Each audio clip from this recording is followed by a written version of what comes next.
The kitchen featured bottles of turpentine purchased from hardware stores or extracted from pine trees in home distillation, boxes of sugar cubes that made the poison palatable, droppers or small spoons for careful measurement since excessive turpentine caused kidney damage, glasses of water for washing down the chemical, and a fatalistic acceptance that deworming required poisoning yourself just enough to kill parasites without killing the host. Children dreaded spring deworming day, and the turpentine smell lingered in the house for hours after dosing, a petroleum pine scent that signaled preventive medicine in Depression-era households where worm infestations from contaminated well water and outdoor privies were assumed inevitable.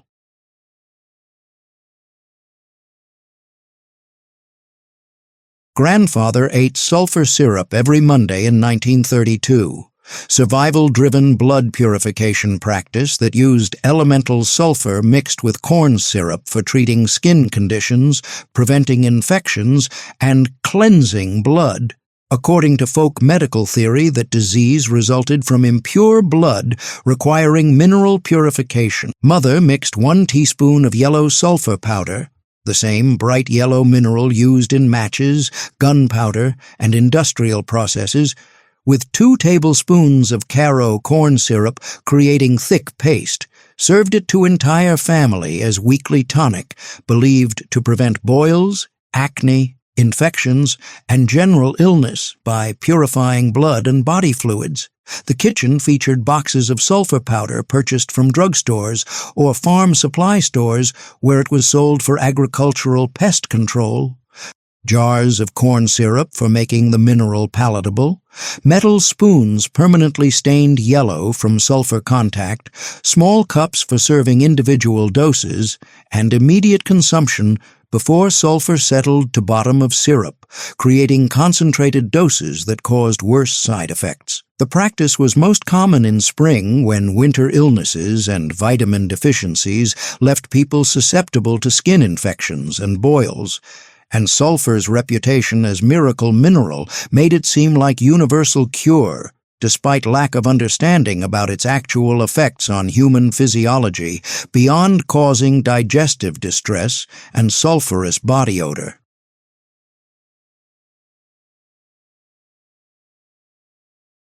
Grandfather drank hominy water every Tuesday in 1933, survival-driven alkaline practice that used lye-soaking liquid from hominy preparation for internal cleansing and pH balancing according to folk theory that disease resulted from acid accumulation requiring alkaline correction. When making hominy, dried corn soaked in lye solution to remove hulls, families saved the alkaline soaking water, diluted it slightly with fresh water, drank small amounts believing it neutralized stomach acid, prevented ulcers, and cleansed intestines through its caustic properties. The kitchen featured containers of lye, sodium hydroxide or potassium hydroxide, the same chemical used for making soap and unclogging drains, used for processing corn into hominy. Jars for saving the milky alkaline water filled with dissolved corn hulls and lye residue, careful dilution to reduce but not eliminate the caustic properties, and immediate consumption before lye corroded storage containers or settled into concentrated layers that caused chemical burns. The practice was most common in rural Southern and Appalachian households where hominy was dietary staple, and wasting any byproduct seemed foolish when folk wisdom suggested the alkaline water had medicinal properties, though the reasoning confused the legitimate use of lye for corn processing with the dangerous idea that internal lye consumption was beneficial rather than toxic. The lye corn water was alkaline, bitter, chalky, with texture like liquid chalk. The taste was intensely caustic Chemical mineral causing immediate burning sensation in mouths and throats as the sodium or potassium hydroxide contacted tissue, creating the same chemical burn sensation as touching lye solution with bare hands, but internally where damage couldn't be seen until it manifested as throat ulcers and esophageal strictures weeks later. The water was milky white from dissolved corn material and had a slippery feeling on tongue and lips from the lye's saponification of skin oils, literally making soap from contact with body fats, a sensation familiar to anyone who'd ever gotten lye on hands during soap making or drain cleaning.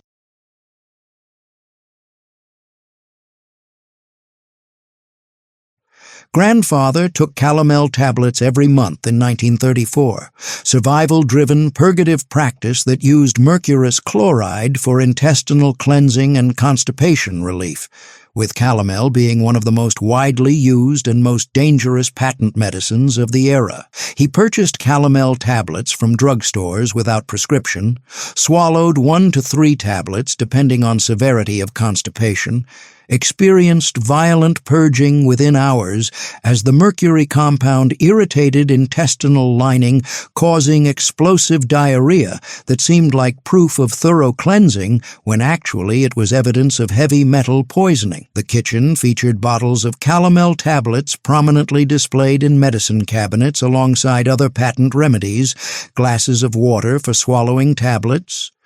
and bathrooms prepared for the inevitable violent diarrhea that began 4 to 6 hours after dosing and continued for 12 to 24 hours as the body attempted to expel the toxic mercury. Calomel was marketed under various brand names and was so common that taking a calomel became standard phrase for treating constipation, with medical authorities promoting it as safe and effective, despite growing evidence that chronic mercury exposure caused neurological damage, kidney failure, and death. The practice reflected medicine's historical reliance on heavy metals, mercury, lead, arsenic, as therapeutic agents before understanding their toxicity, and calomel's widespread use meant that Depression-era adults carried significant mercury body burden from childhood dosing and lifetime accumulation. The calomel tablets were small white chalky with no distinctive taste beyond slight metallic bitterness, designed to dissolve in stomachs and release mercury into digestive systems where the heavy metal caused the therapeutic effect, which was actually toxic poisoning that manifested as violent intestinal purging. Within hours of consumption, calomel caused severe cramping as mercury irritated intestinal lining, followed by explosive watery diarrhea that lasted most of a day and left users dehydrated, exhausted, and temporarily relieved of constipation because the intestines had been chemically traumatized into emptying completely.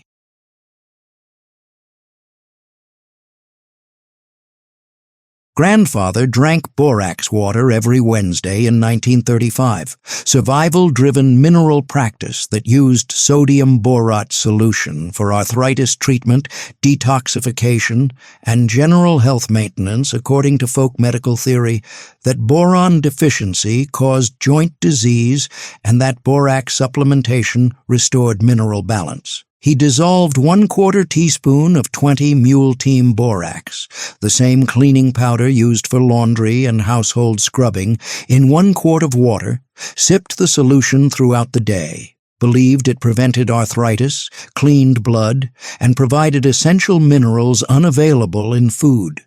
The kitchen featured boxes of borax cleaning powder prominently featuring the 20 Mule Team logo, glass quart jars for mixing solutions, measuring spoons for dosing, and warnings printed on borax boxes about not taking internally that were ignored because folk wisdom and alternative health literature promoted borax as miracle mineral, while manufacturer warnings were assumed to be legal protection rather than legitimate safety concerns. The practice gained popularity through informal health networks and alternative medicine literature that promoted borax as suppressed cure that medical establishment ignored because it was too cheap and couldn't be patented, creating conspiracy narrative that made the dangerous practice seem like forbidden knowledge rather than poisoning. These first 25 health foods weren't just dangerous remedies, they were evidence of medical system failure when professional health care remained financially inaccessible. Pharmaceutical options didn't exist for common conditions, and desperation drove families to consume literal poisons like turpentine, lye, mercury, and borax, because folk medicine seemed safer than untreated illness. They required willingness to poison yourself and your children with hardware store chemicals, acceptance that burning pain meant medicine was working rather than recognizing it as chemical injury, and tragic faith in folk wisdom and alternative health theories over the growing evidence that these substances caused the diseases they supposedly prevented. The final 5 represent the absolute peak of medical desperation, consuming petroleum products, coal tar derivatives, raw contaminated meat, and radioactive substances when proving you'd sacrifice anything for health meant ingesting materials that modern poison control classifies as requiring immediate emergency intervention, and that caused suffering and death in uncounted cases, never properly attributed to the folk remedies that killed as often as they seemed to cure. Grandfather drank iodine milk every Thursday in 1936, survival-driven thyroid practice that used tincture of iodine added to milk for preventing goiter and supplementing iodine in areas with iodine-deficient soils before iodized salt became universally available. Mother added 2 drops of iodine tincture, the brown antiseptic used for disinfecting wounds, to glasses of milk, stirred briefly. Served it to family. Believing dietary iodine prevented thyroid disease that caused goiters endemic in Great Lakes region and other areas with low iodine soil and water. The kitchen featured bottles of iodine tincture from medicine cabinets, eyedroppers for measuring precise drops, since excessive iodine was toxic, glasses of milk to dilute and mask the iodine taste, and immediate consumption before iodine stained the milk container or settled into concentrated areas creating overdose risk. The practice reflected legitimate medical understanding that iodine deficiency caused goiter, visible thyroid enlargement affecting millions in iodine-poor regions, but used dangerous home supplementation with elemental iodine, rather than waiting for public health solution of iodized salt that would arrive later in the decade. Doctors sometimes recommended iodine supplementation, but specified proper pharmaceutical preparations rather than improvised addition of wound disinfectant to milk. Yet families used what was available and affordable rather than purchasing specialized supplements. Grandfather drank salt water every morning for week-long fasts in 1937. Survival-driven detoxification practice that used hypertonic saline solution for intestinal flushing during extended water fasts promoted by natural health movements as disease cure-all. He dissolved 2 teaspoons of table salt in 1 quart of warm water, drank the entire quart quickly each morning of fast, experienced violent diarrhea within 1 hour as the hypertonic solution drew water into intestines through osmotic pressure, creating explosive purging, repeated daily for 5 to 7 days, while consuming no food and minimal water beyond the salt solution, believing the practice detoxified body, rested digestive system, and cured various ailments from arthritis to cancer, according to fasting literature from natural hygiene movement. The kitchen featured boxes of table salt, measuring spoons, quart jars for mixing solution, bathrooms prepared for immediate explosive diarrhea following saltwater consumption, and weak constitution awareness that extended fasting with daily purging caused dangerous dehydration, electrolyte imbalances, and physical collapse that seemed like healing crisis rather than recognizing it as starvation combined with chemical purging. Grandfather took coal tar cough syrup every winter in 1932, survival-driven respiratory practice that used coal-derived creosote and tar compounds for suppressing coughs and treating bronchitis before understanding that coal tar contained hundreds of carcinogenic compounds. He purchased patent medicine cough syrups containing coal tar derivatives, took 1 tablespoon 3 times daily during winter respiratory infections, experienced temporary cough suppression and feeling of clearer breathing while unknowingly exposing himself to polycyclic aromatic hydrocarbons, PAHs, and other carcinogens. The kitchen featured bottles of dark syrupy cough medicine with coal tar listed prominently as active ingredient, considered therapeutic agent rather than toxic waste product, alongside alcohol, chloroform, and sometimes opiates, creating multi-drug formulation that definitely suppressed coughs, but at cost of exposing users to multiple toxic and carcinogenic substances. The medicines had distinctive names like coal tar compound or creosote syrup, advertising their dangerous ingredients as if they were therapeutic benefits,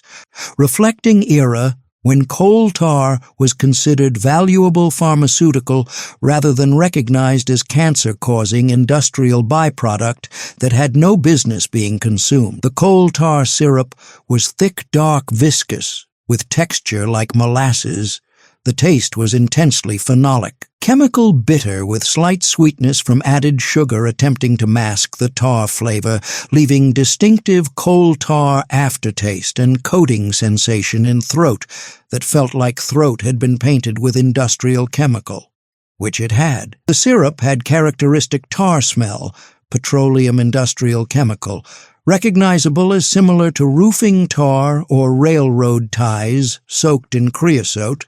and the flavor was essentially liquefied coal byproduct, sweetened to minimal palatability. The immediate effect was genuine cough suppression from multiple mechanisms. The thick syrup coated irritated throat tissues, the phenolic compounds had mild anesthetic properties, and the alcohol, and sometimes included opiates, provided additional cough suppression through central nervous system depression. Users experienced temporary relief, making the medicine seem effective, when actually they were dosing themselves with carcinogens that would increase cancer risk decades later, when the connection between coal tar exposure and cancer became undeniable. It cost 50 cents for a bottle of coal tar cough syrup in 1932, lasted 2 weeks of treatment, equivalent to $10 today. It proved your trust in patent medicines when coal tar syrup demonstrated you believed pharmaceutical industry's claims about coal-derived compounds being therapeutic,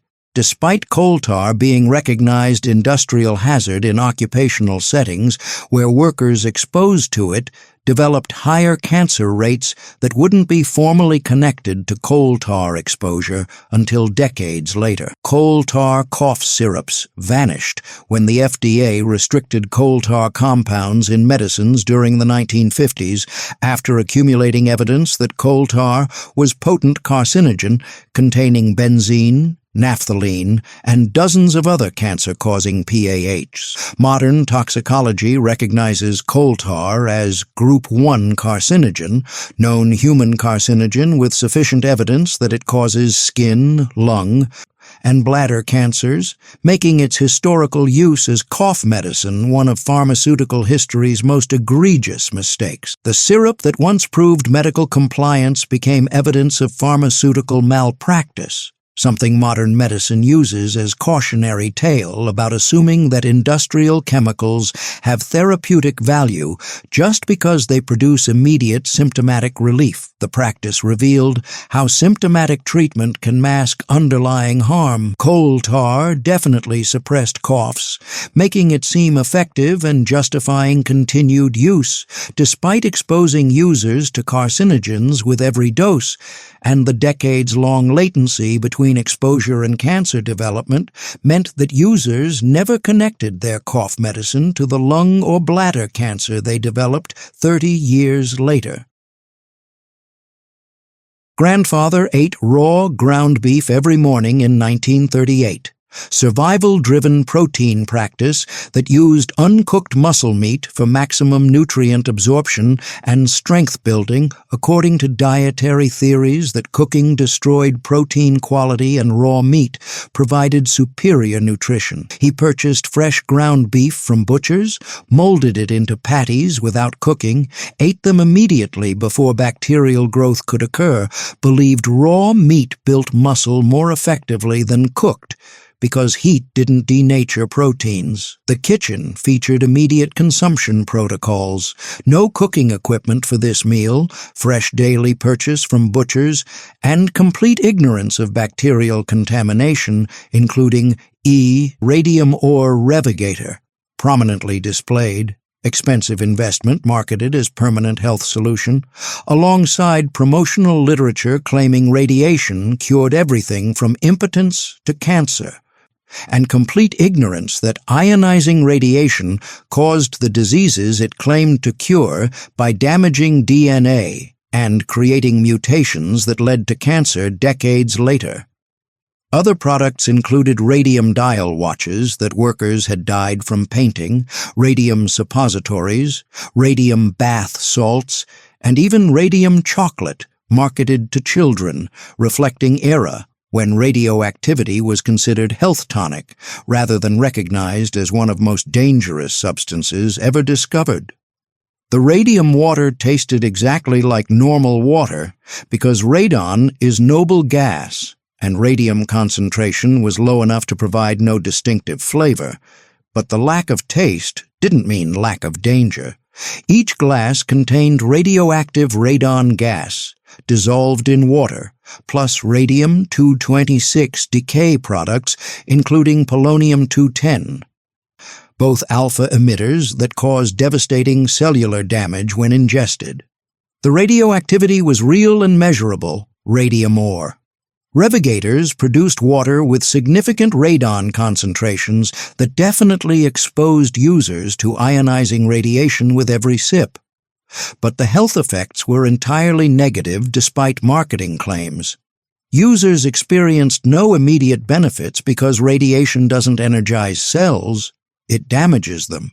And any perceived improvement was pure placebo effect, combined with progression of natural recovery from whatever condition prompted radium water consumption. Instead, the radiation caused progressive DNA damage, bone cancer. Radium accumulates in bone tissue like calcium, anemia from bone marrow damage, and shortened lifespan from accumulated radiation exposure that users never connected to their health tonic because effects took decades to manifest. It cost $29 for radium ore revigator in 1931, one-time investment supposedly lasting lifetime, equivalent to $550 today. It demonstrated your belief in modern science and radioactivity as therapeutic agent when radium water proved you could afford expensive health technology that seemed scientifically advanced and was heavily marketed by companies using scientific-sounding terminology to sell radioactive poison as health product. Radium water vanished when FDA banned radioactive consumer products in 1940s after prominent deaths, including Eben Byers, wealthy industrialist who drank so much radium water, his jaw literally fell off from radiation-induced bone cancer, made radiation dangers undeniable, and lawsuits revealed that companies marketing radium products knew about health risks but suppressed information for profit.